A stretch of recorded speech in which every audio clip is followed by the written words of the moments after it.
organisation will be leading off the parade, and the man at the head of the parade will be Lieutenant Colonel Tony Davis.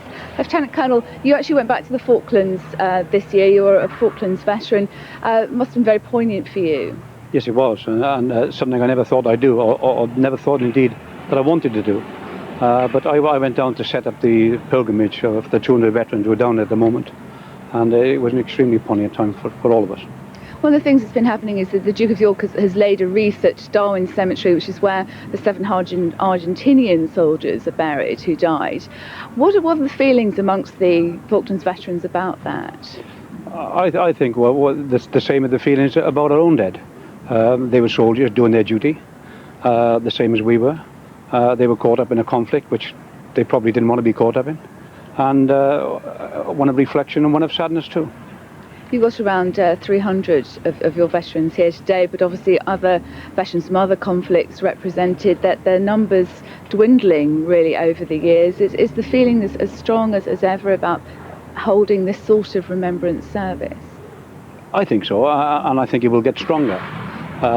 People do remember, one of reflection, and it's not a question of glorifying wars or anything like that, but it's a question of remembering the people who didn't come back, reflecting on the people who are still suffering today, and there are still lots of people suffering today. Do you think that the younger generation are really aware of this? I know there's been some correspondence in the national newspapers over the last month or so about the absence of poppies, that you really aren't seeing as many poppy sellers around or as many people wearing poppies. I think people are dwindling, there's no doubt about that, and it's becoming increasingly more and more difficult for organisations like the Royal British Legion to get people to come and help and support, to get in the money they need to support the veterans. But I think young people are very aware these days, and indeed a lot of people are taught at schools exactly what went on in both wars and in subsequent wars too. Lieutenant Colonel, thank you very much. And just one thought to leave you with. At the Ground Zero Memorial on September 11th, it took 2.5 hours to read through all the names of those people who died. If all the names of the people who commemorated today were read out, anniversary of the conflict here, when more than 900 people, British and Argentine, lost their lives. Remembrance isn't just about one war in particular, though. It's a time to remember all those who've been lost in battle.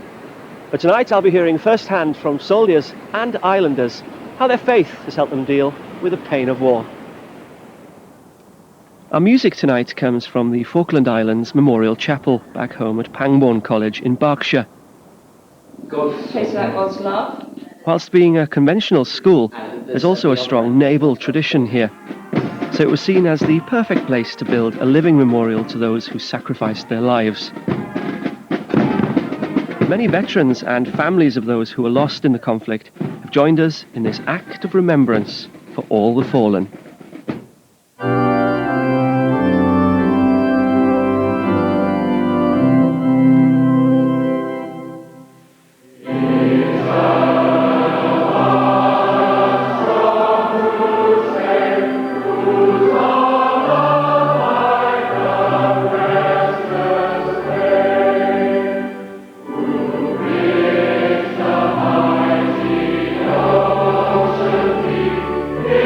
Oh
Marina seizes the Falklands after a brief gun battle. All the frightened residents trapped here know that there'll be a major battle if British troops are to successfully recapture... The Argentines are turning the Falkland Islands into an armed camp with big airlift.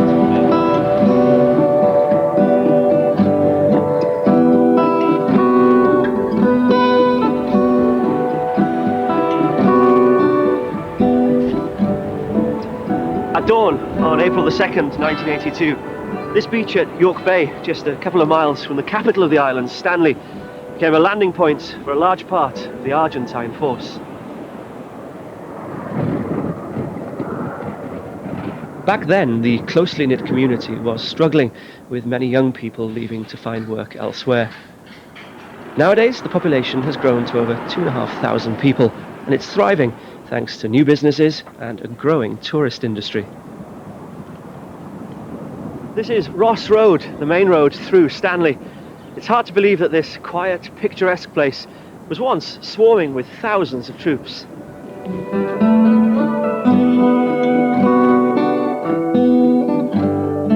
During the conflict, the local radio station was a vital source of information and advice for the islanders. It's still a key part of community life today, with programmes for everyone.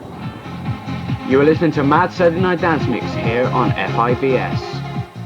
I remember back in 1982, Governor Rex Hunt came on at 8:15 that evening, and he informed the population of the islands that before dawn that the Argentines would be here in the islands.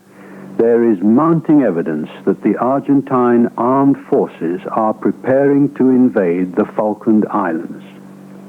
Patrick Watts, actually, who was in charge of broadcasting then, was here in the station. The Argentines came in and they took over the radio station, and Patrick was still in here on his own at that point. Now, the situation, as you might hear, is that the radio station has now been taken over. If you take the gun out of my back, I'm going to transmit that news. If you take the gun away.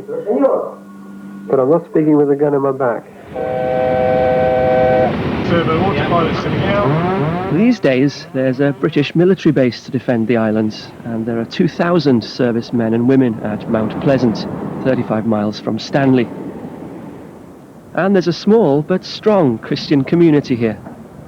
Stanley Cathedral is the most southerly cathedral in the world. Good morning, everybody. Welcome to Christchurch Cathedral.